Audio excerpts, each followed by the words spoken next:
Tirupati municipal corporation సరిహద్దులను సవరించే ప్రతిపాదన ప్రభుత్వం వద్ద ఉందని, మెరుగైన మౌలిక సదుపాయాలు కల్పించేలా గ్రేటర్ తిరుపతి మున్సిపల్ కార్పొరేషన్ ప్రతిపాదన ఉందని మంత్రి నారాయణ అన్నారు. ఏపీ కౌన్సిల్లో శుక్రవారం ఎమ్మెల్సీ సిపాయి సుబ్రహ్మణ్యం అడిగిన ప్రశ్నకు సమాధానంగా మంత్రి స్పందించారు. 65 గ్రామ పంచాయతీలు తిరుపతిలో విలీనం చేయడానికి ప్రతిపాదనలు ఉన్నాయని, పంచాయతీలు మున్సిపాలిటీల్లో విలీనం చేయాలంటే కొన్ని నిబంధనలు అమలు చేయాలని మంత్రి తెలిపారు. కేంద్రం జనగణన నోటిఫికేషన్ ఇవ్వడంతో సరిహద్దుల్లో ఎలాంటి మార్పులు చేయడానికి వీల్లేదన్నారు. 2027 మార్చి 31 వరకు తిరుపతి కార్పొరేషన్ విస్తరణ ప్రతిపాదన హోల్డ్లో ఉంచామని ఈ సందర్భంగా మంత్రి తెలిపారు. మెరుగైన మౌలిక సదుపాయాలు అందించడానికి గ్రేటర్ తిరుపతి మున్సిపల్ కార్పొరేషన్ను ఏర్పాటు చేయడానికి 65 గ్రామ పంచాయతీలని తిరుపతి మున్సిపల్ కార్పొరేషన్లో విలీనం చేయడానికి ప్రతిపాదించారు అధ్యక్ష. మూడవ ప్రశ్నకు సమాధానం, ప్రస్తుత భౌగోళిక విస్తీర్ణం 30.174 చదరపు కిలోమీటర్లు. 2011 ప్రకారం జనాభా లెక్కల ప్రకారం అయితే 3,77,349 మంది జనాభా ఉంటారు అధ్యక్ష. అంచనా వేసిన జనాభా అయితే 4,52,004 అధ్యక్ష. తర్వాత వారు అడిగిన ఏదైతే గ్రామాలు విలీనం చేయడానికి తీసుకున్నామో దాన్ని యానెక్సర్లు ఇవ్వడం జరిగింది అధ్యక్ష. సుబ్రహ్మణ్యం గారు, మంత్రి గారు, గత 10 సంవత్సరాల నుంచి మా మున్సిపాలిటీలో ఎన్నికలు జరగకపోవడం వల్ల సెంట్రల్ గవర్నమెంట్ నుంచి వచ్చేటటువంటి ఫండ్స్ ఆగిపోయినాయి, ఊర్లో అభివృద్ధి ఆగిపోయింది. దయచేసి ఉండేటటువంటి టెక్నికల్ సబ్జెక్ట్స్ ఏమైనా కొంచెం పర్సనల్ గా తీసుకుని 10 సంవత్సరాల నుంచి జరిగినటువంటి మున్సిపాలిటీలో కూడా ఎన్నికలు జరిపించమని చెప్పి మీ ద్వారా కోరుతా ఉన్నాను. ఈ మధ్య ఏజీ గారి దగ్గరికి 3 సార్లు వేయించాను అధ్యక్ష. లాస్ట్ వీక్ కూడా వేయించాను. మా ప్రిన్సిపల్ సెక్రటరీ గారు, సిడిఎంఏ గారు మాట్లాడొచ్చాము. వారు వర్కౌట్ చేస్తున్నారు. అంటే చుట్టుపక్కల గ్రామాలను కలిపే దాంట్లో కొంతమంది కోర్టుకు పోయి ఉన్నారు. కోర్టుకు పోవటం వల్ల టెక్నికల్ సబ్జెక్ట్ తాగింది. అవసరం అయితే ఆ గ్రామాలను విత్డ్రా చేసుకుని అయినా వెళ్ళాలి, లేదంటే దాన్ని కలుపుకున్నా ముందుకెళ్ళాలి. ఆ సభ్యులతో కూడా వర్కౌట్ చేస్తున్నారు అధ్యక్ష. వీలైన తొందరగా కంప్లీట్ చేస్తున్నారు. చాలా 10 సంవత్సరాల నుంచి బాడీస్ లేకపోవడం వల్ల ఎక్కడ పడితే అక్కడ అభివృద్ధి ఆగిపోయింది. దాని మీద ఫోకస్ చేస్తున్నారు. ఎందుకంటే 15th ఫైనాన్స్ పోయింది, 16th ఫైనాన్స్ కూడా స్టేట్మెంట్ కూడా ఇచ్చున్నారు అక్కడ. 16th ఫైనాన్స్ కూడా మళ్ళీ ఏప్రిల్ నుంచి వచ్చింది కాబట్టి దాని మీద ఫోకస్ చేస్తున్నారు అధ్యక్ష. మనం నష్టపోతున్నాం కదండి డాక్టర్ గారు. 2007లో వైఎస్ రాజశేఖర రెడ్డి గారు తిరుపతి చుట్టుపక్కల ఉన్న పంచాయతీలు కలుపుకొని కార్పొరేషన్ తయారు చేయడం జరిగింది. ఇప్పుడేమో కూటమి ప్రభుత్వం గ్రేటర్ తిరుపతి కోసుకొని పిలుపునిచ్చారు. అందులో 68 పంచాయతీలు 18 మండలాన్ని కలుపుకుంటూ మున్సిపల్ కౌన్సిల్లో ఒక నిర్ణయం తీసుకోవడం జరిగింది. అంటే ఏరియా వైజ్ దానివల్ల 284 స్క్వేర్ కిలోమీటర్స్, అలాగే పాపులేషన్ 7.5 lakhs. తర్వాత ఏమైందంటే ఇది జరిగిన తర్వాత అంటే మేము అక్కడ కౌన్సిల్లో తీర్మానం ఏంటంటే చిత్తూరు నుంచి పాకాల వరకు, కాళహస్తి ఐఐటి దగ్గర నుంచి కళ్యాణ్ డామ్ వరకు మేము తీర్మానం చేయడం జరిగింది.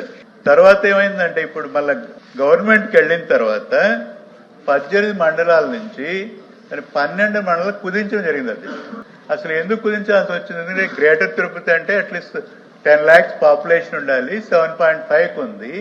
చూస్తే ఈ రోజు ఇచ్చిన అనుబంధం ప్రకారం చాలా మండలాలు 6 మండలాలు తీసేశారు అధ్యక్ష. మరి కౌన్సిల్ తీర్మానం చేసిన దాన్ని తీసేయాల్సిన అవసరం ఏమొచ్చింది, ఎందుకు తీయాల్సి వచ్చిందని నేను మీ ద్వారా ప్రశ్నిస్తున్నా అధ్యక్ష. 24 అక్టోబర్ 2025న రిజల్యూషన్ నెంబర్ 279 ప్రకారం 53 విలేజ్లకు ఇచ్చారు అధ్యక్ష. తర్వాత 18/1/25న మరొక 10 విలేజ్లను యాడ్ చేశారు అధ్యక్ష. అయితే యాడ్ చేసిన తర్వాత వీటినన్నింటినీ డిస్ట్రిక్ట్ పంచాయతీ ఆఫీసర్ గారికి కలెక్టర్ గారు పంపించారు అధ్యక్ష. కలెక్టర్ గారు పంపించినప్పుడు వారు యాక్చువల్ గా వీటినన్నింటినీ స్టడీ చేసిన తర్వాత ఒక పంచాయతీలని మున్సిపాలిటీస్ గా మార్చాలంటే కొన్ని ఇవి ఉన్నాయి అధ్యక్ష, రూల్స్ అండ్ రెగ్యులేషన్స్ అంటే కొన్ని పారామీటర్స్. అదేంటంటే మోర్ దెన్ 75% మేల్ ఎంప్లాయీస్ ఆ యొక్క ఏరియాలో ఉండాలని, నాన్ అగ్రికల్చర్ యాక్టివిటీస్ తక్కువ ఉండాలని, అదేవిధంగా డెన్సిటీ వచ్చి స్క్వేర్ కిలోమీటర్కి 400 ఉండాలని. ఈ పారామీటర్స్ ప్రకారం కొన్ని విలేజ్లు సూట్ కాదని యాక్చువల్ గా వాటిని డిలీట్ చేయడం జరిగింది అధ్యక్ష. మరొక విషయం అధ్యక్ష, ఇప్పుడు కేంద్ర ప్రభుత్వం సెన్సస్ స్టార్ట్ చేసింది కాబట్టి 2027 మార్చి 31 వరకు కలపటం కానీ తీసేయటం పంచాయతీలు కానీ మున్సిపాలిటీస్ కానీ అవి చేయకూడదని ఆదేశించడం వల్ల ప్రస్తుతం దీన్ని హోల్డ్ చేస్తున్నాం అధ్యక్ష.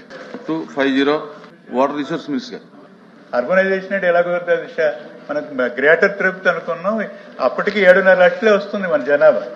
చేయాలంటే కొన్ని బేసిక్ ప్రిన్సిపల్స్ ని పాటించాలి అధ్యక్ష. దాన్ని బేస్ చేసుకుని ముందుకు పోతాం. ఏదైనా 31 మార్చి 2027 వరకు మనం చేయటానికి లేదు అధ్యక్ష. వచ్చినప్పుడు ఆలోచించాలి. ఖచ్చితంగా అధ్యక్ష. అందరికీ అందుబాటులో క్యాన్సర్ వైద్యం ఇప్పుడు నారాయణ హాస్పిటల్లో. డిపార్ట్మెంట్ ఆఫ్ అంకాలజీ, మా అంకాలజీ నిపుణుల వైద్య బృందం. Doctor N Srividya, senior consultant medical oncologist. Doctor B Manobhiram, senior consultant surgical oncologist. Doctor P Gurusai Ratnapriya, senior consultant radiation oncologist. Cancer screening పరీక్షలు ఉచితం. మహిళలకు CBP, complete blood picture, chest x-ray, ultrasound, abdomen and pelvis, mammogram, pap smear, CA-125 cancer antigen test, cancer specialist, gynaecologist and dentist ఉచిత consultation. పురుషులకు CBP, complete blood picture, chest x-ray, ultrasound, abdomen and pelvis, PSA పోస్ట్రేట్ specific antigen test, cancer specialist and dentist ఉచిత consultation.